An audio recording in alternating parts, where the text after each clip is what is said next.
Clark's point of view. Hindi ko siya mapigilang umiyak at bawat hikbi na kumawala sa kanyang mga labi ay parang isang saksak para sa akin. Para bang bumabalik lahat ng sakit na idinulot ko sa kanya noon. Baby, halos hindi ko marinig ang boses ko. Damn it! Unti-unti kitang naaalala nung gabing yon. Unti-unti kang bumabaon sa aking kaluluwa. Unti-unti kang nabubuhay sa aking puso at ang akala kong wala na ay matagal nang nakatago. Sabi ko sa pagitan ng nanginginig kong boses. Naaalala ko pa nung gabing yon. Nung gabing naalala ko ng lubusan ng lahat. Nang gabing yon, unti-unti akong nilalamon ng apoy. Parang isang piraso ng papel na sinusunog at nagiging abo habang unti-unti akong nahuhulog sa lupa. Ang mga masasayang alaala na ating pinagsama-sama, bawat ngiti ng batong babaeng mahal ko, bawat ngiti sa aking mga labi tuwing tinitignan ko siya, ang pangakong binitawan ko sa kanya. Nang gabing yon, hindi lang isipan ko ang nasasaktan kundi pati ang puso ko. Kasabay ng paghawak ko sa dibdib ko ay isang matinding emosyon ang lumitaw. Habang naaalala ko siya, sa wakas ay nakilala din siya ng puso ko. Tears fell from my eyes as I held her, as I hold her trembling hands. Wala na akong pakialam kung ano man ang iisipin niya, because this time, I finally chose to surrender everything to her. Pasensya ka na talaga, baby. Hindi kita agad naalala. Tumulo ang luha ko bago ko hinalikan ang nanginginig niyang kamay. Magsalita ka, baby, please. Sana hindi pa huli ang lahat. Sana hindi pa huli ang puso ko para bumalik sa'yo. Para bumalik sa tunay nitong tahanan. Basag ang boses ko. Sobrang kirot ng puso ko. Sobrang sakit na makita siyang nasasaktan. Ang babaeng mahal ko. Ang pananahimik niya, nakakahilabot. Akala ko dahil sa ingay na ayaw ko sa kanya pero grabe. Ang sakit talaga ng katahimikan na binibigay niya sa akin. Alam ko ang pagkakamali ko, pero kasalanan ko bang hindi siya nawala sa alaala ko? Kasalanan ko bang hindi siya agad nahanap ng puso at isipan ko? Nilaro ako. Pinaglaruan talaga ako ng sarili kong isip at puso. Wala akong pakialam kung anong tingin niya sa akin ngayon. Ang gusto ko lang ay matagpuan niya akong muli sa puso niya. Na maramdaman niyang muli sa puso niya na mahal pa rin niya ako. Kahit kaunti, kahit katiting na pagmamahal lang. I slowly held her jaw and lifted her face. And when our eyes met, parang gusto ko na lang maglaho sa harapan niya. Punong-puno ng luha ang mga mata niya, namamaga at nanginginig pa rin ang mga labi niya.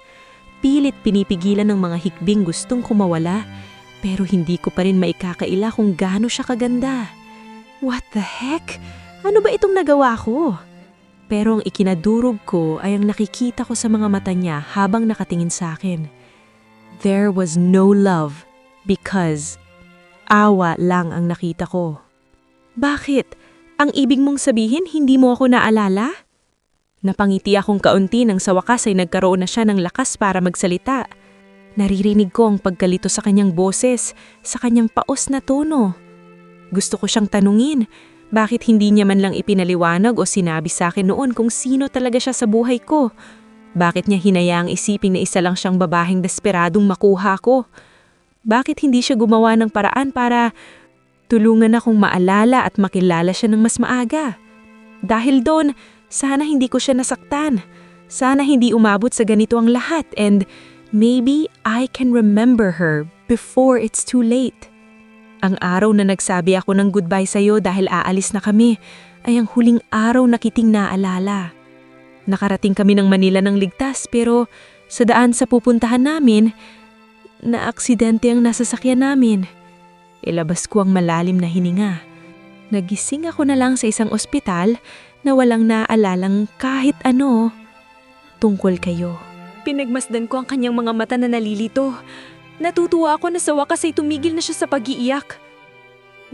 Ginawa mo ba ang tumanggo ako bago pa man niya matapos ang sasabihin niya? But you're the only one I don't remember. My parents said I had selective amnesia where I couldn't remember certain things and people, and from that day on, I couldn't recall what happened before. Pero naaalala ko ang mga taong nakapalibot sa akin ng hospital ng araw na yon.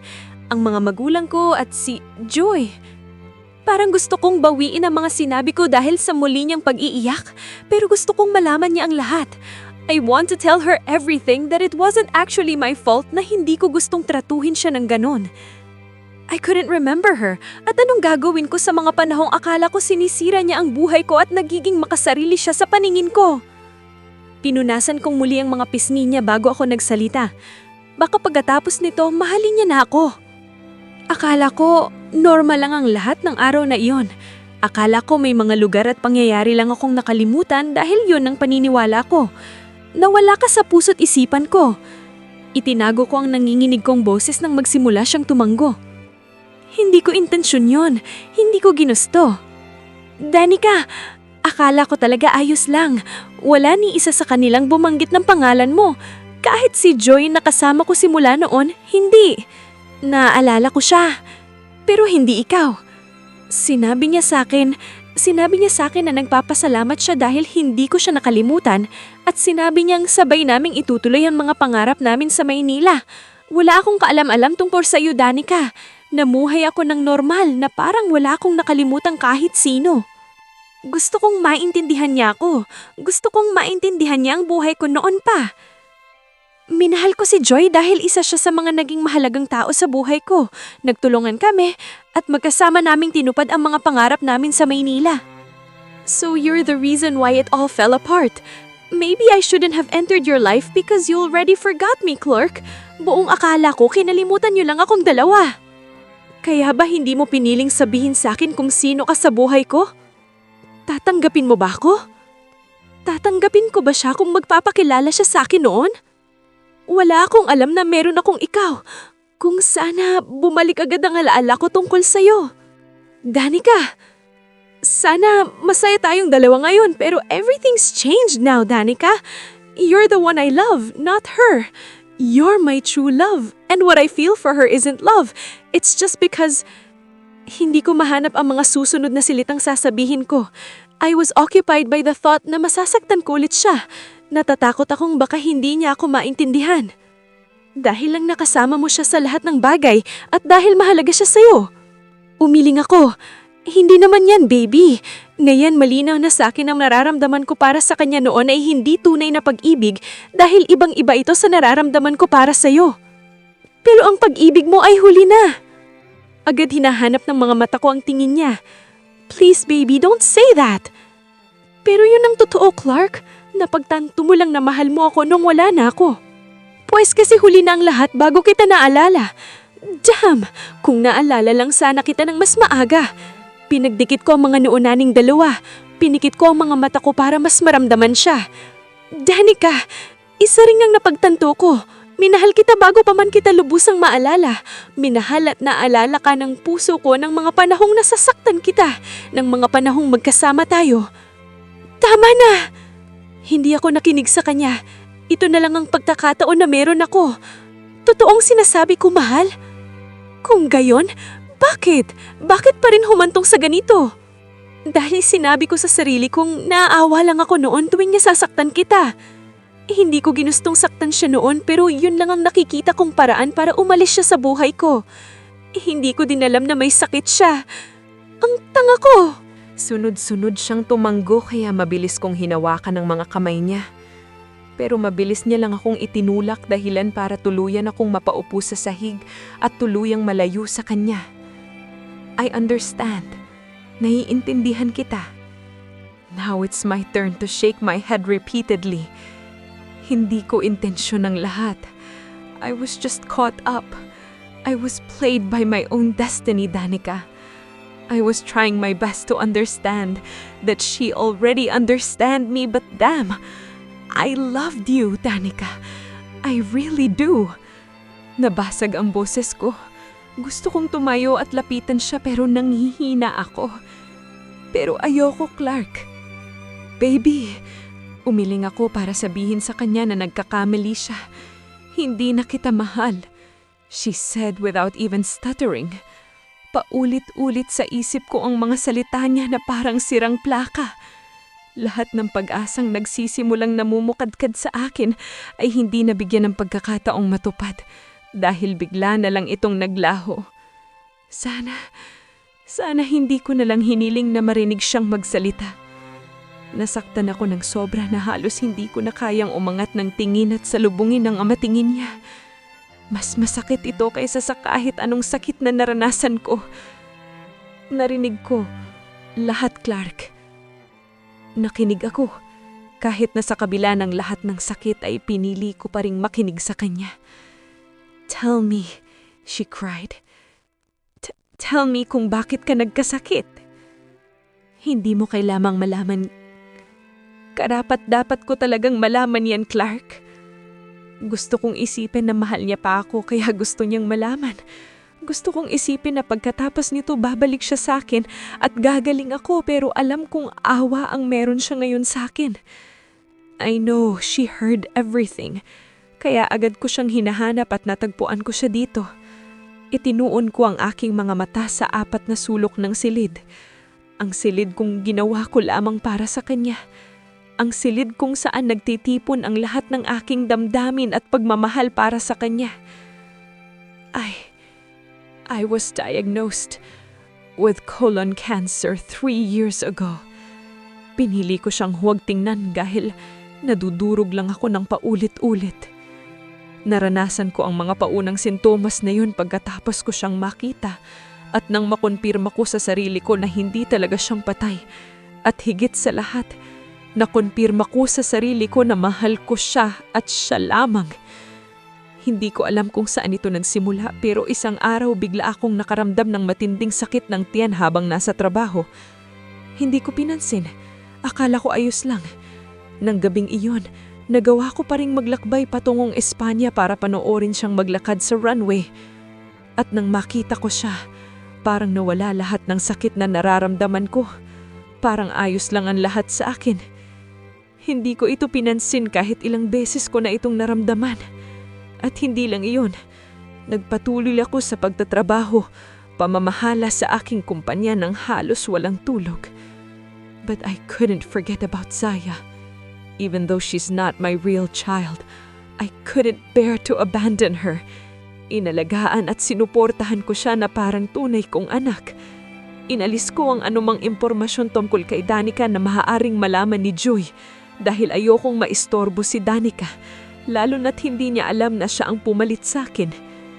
Mas nagpasalamat ako nang magdesisyong si Joy na pansamantalang putulin ang ugnayan sa kanyang kumpanya. Nagkunwari akong mahal ko pa rin siya. Nagpanggap ako na mahal ko pa din siya kasabay ng pampapanggap ko sa sakit na unti-unting lumalamon sa sistema ko. At hanggang ngayon, patuloy ko pa rin siyang pinapabantayan mula kay Joy dahil alam kong may gagawin siya at hindi ko hahayaan yun. Hanggang isang araw, pagpatuloy ko, paulit-ulit akong sumusuka ng dugo gaya ng nakita mo. Kahit na pumupunta ako sa banyo, pareho lang ang lumalabas. Dugo. Nagising ako sa ospital at sinagi sa akin ni Sor na na-diagnose akong may colon cancer. I shut my eyes para hindi mahagip ng mga mata ko ang nanginginig niyang katawan. Hindi siya nagsalita kaya nagsalita akong muli. Pag-asa. Umasa na naman ako na baka pagkatapos nito, pagkatapos kong sabihin sa kanya ang tungkol sa kondisyon ko, ay babalik siya sa akin. Nung una, hindi ko ito sineryoso dahil akala ko ay maari itong gamutin. Hindi ko sinabi kahit kanino maliban kina Sorn at Patrick. Hindi ko alam kung bakit ako nagkasakit ng ganito hanggang sa may nalaman ako. Naghanap ako ng mga posibleng dahilan at nalaman ko na ang pagkakaroon ng first-degree relative na may colon cancer ay halos doble ang panganib na magkaroon ka ng cancer. Pinilit kong magsalita para magpatuloy. Nalaman kong may history pala ng cancer ang pamilya ko. I bit my lower lip nang makaramdam ng sakit. My heart was racing and I felt like I was going to vomit again. Not eating on time, smoking, and drinking excessively had taken a toll on me. Inaalala ko ang mga panahong nalunod ako sa trabaho, alak at maging sa kanya. Inaamin ko na pabayaan ko ang sarili ko. Pinasigla ko kahit papaano ang boses ko. Pero umiinom ako ng gamot. Sinungaling! Narinig ko lahat, Clark! Iyon ang sandaling nag-angat ako ng tingin sa kanya. Nanginginig ang katawan niya at alam ng Diyos kung gaano ko siya gustong lapitan at yakapin para ikulong sa aking mga bisig. Pero alam kong itutulak niya lang ako palayo. I mirrored her expression. It's true. Hindi ako nagpagamot. Nung una, ginawa ko. Pero nang wala akong maramdamang simptomas, tumigil ako. Akala ko ayos lang ako. Hindi ko sineryoso ang sakit ko. Dahil ba sa akin? Hindi ba? Pagkakasala ang nakikita ko sa mga mata niya. Baby, umiling siya ng ilang beses. Sabihin mo sa akin, bakit Clark? Bakit mo pinagkita ng sarili mo ng pagkakataong gumaling? Basag ang boses niya. Naikilyom ko ang mga kamao ko. Hindi ko pagsisisihan ng ginawa ko noon. Hindi ko kayang ipagpalit ang mga sandaling nakikita ka sa pagpunta sa ospital para magpagamot, Danica. Diretso kong sabi. Kaya kong tiisin ang lahat, ang katawan ko at ang lahat. Makita ka lang sa mga sandaling nasasaktan din ako. Pumiyok ako sa huli dahil sa tinatagong hikbi. Siya ang gamot ko noon. Siya ang nagpawala ng sakit na nararamdaman ko. Nanigas siya sa kanyang kinuupuan. Tumigil ang kanyang panginginig. Tumingin siya sa ibaba at hindi ko inaasahan ang mga sumunod na salita na lumabas sa bibig niya. Ako ang dahilan. Ako naman ang dahilan. Baby, no! Nakuha kong iangat ang katawan. Lumuhod ako sa harapan niya at nang mapunta siya sa bisig ko ay buong higbit ko siyang niyakap. Sunod-sunod na tumulo ang mga luha ko habang hawak siya. Sabay kaming umiyak. Dobe ang sakit sa tuwing naririnig ko ang mga hikbi niya. Tumigil ka na sa pag-iyak, sabi ko sa pagitan ng aking mga hikbi. Bakit lagi na lang ako? Pinigit ko ang mga mata at pinatong ang baba sa ulo niya. It was my choice. Tumigil ka na baby ko, please. Pagod na ako. She's blaming herself. Naiipit siya sa sitwasyon namin ni Chase. Iniisip niya na siya ang dahilan kung bakit lumala ang sakit ko at kung bakit nawala ang kuya ng taong mahal niya. Nagmakaawa ako sa kanya para sa pangunawa pero hindi ko alam na kailangan niya pala ng higit pa sa aming pangunawa. Hindi ako nagpagamot kahit na ipagtutulakan na ako ni Soren at Patrick sa hospital dahil para sa akin magiging sagabal yun sa kanya at sa trabaho ko. Ang panahong dapat ginugol ko sa sarili ko ay nawala dahil sa mga panahong yon nandun ako. Nandun ako sa kanya at pinapanood siya sa malayo. Hindi naging sapat ang pagbabantay sa kanya ng inutusan ko. Gusto ko ako mismo ay makita siya. I was there. Every moments and every step she made to her runway, nandun ako. Nasa likod ng madaming tao at mga ilaw ng kamera, nakangiti at masayang pinapanood siya. Saksi ang kwertong ito kung paano ko siya iguhit pagkatapos ko siyang puntahan at makita. Inilabas ko lahat ng lungkot, saya at sakit sa pagpipinta. Napangiwi ako nang makaramdam ako ng sakit sa ulo at tiyan ko. Hinigpitan ko ang yakap ko sa kanya. Nanginginig ang mga kamay ko at gayon din siya sa mga bisig ko. Napangiti ako ng mapait. Okay lang siguro kung mamatay ako ngayon habang karga ko pa rin siya. Tatanggapin ko na. Hindi niya ako niyakap pabalik at nagpapasalamat ako para doon dahil kung niyakap niya ako, baka hindi ko na siya pinakawalan. I wanted to tell her since the day I know. I wanted to tell her to stop crying dahil makakasama sa kanya. Dahil buntis siya. Pero hindi ko kaya. Hindi ko kaya. Dinudurog ako ng isiping yon. Pero kung babalik siya sa akin, siguro sa pangalawang pagkakataon, for the second time, I'll accept it. Tatanggap ulit ako ng batang hindi nanggaling sa akin. Please, magpagamot ka. It's not too late. May pera ka. I shook my head. Napangiti sa huli niyang sinabi. Halos pabulong na ang boses niya pero narinig ko pa rin. Alam kong malala na ang sakit ko. Malala na ito. Ramdam ko ang panghihina ko lalo na kapag halos hindi kinakapos na ako sa hininga. Pero sinabi ko sa kanya na gagawa ako ng paraan para malampasan ko ito. Pero mayon halos wala na akong pag-asa. Siguro hindi ko na ito makakayanan. Ano ang magagawa ng pera kung ako mismo gusto ng sumuko? Hindi matutumbasan ng kahit anong halaga ang sakit ng pagkawala ng taong mahal mo, Danica. Pabulong kong sabi. Hindi ka kailanman mabibigyan ng tunay na kapayapaan ng pera. Hindi ka bibigyan ng pera ng kaligayahan. Minsan ang mga tao sa buhay natin ang makakabigay nito. Maaaring mabili ng pera ang mga bagay-bagay, ngunit ang mga tao ang siyang nagdudulot ng tunay na saya at kahulugan sa buhay. Hindi kayang pagalingin ng pera ang puso, ni hindi ito kayang punan ng kakulangang naiwan ng pag-ibig. Ako ang patunay na kahit may pera, hindi pa rin saya. I need her more than that damn money. Hek, kahit mamulubi pa ako, mamasura, basta kasama ko siya, haharapin ko lahat. Walang makakapantay sa sayang yun, kahit pa pera. Clark, hindi ako nakatanggi nang makawala siya sa hawak ko. I was too weak, I can't even move my feet now. Tumayo siya sa harapan ko pero nanatili akong nakaluhod. Akmang aabutin kong paa niya, pero umatras siya. Wala na akong nagawa dahil hinang-hina na ako. Ito ang huling hiling ko sa'yo. Humihikbi niyang saad. Magpagamot ka. Nagmamakaawa ako magpagaling ka. Huling salitang binitawan niya bago umalis sa harapan ko. Naiwan akong mag-isa. Hindi ko naman lang siya mahabol. Sobrang sakit to. Clark, pre, umangat tingin ko sa dalawang pumasok.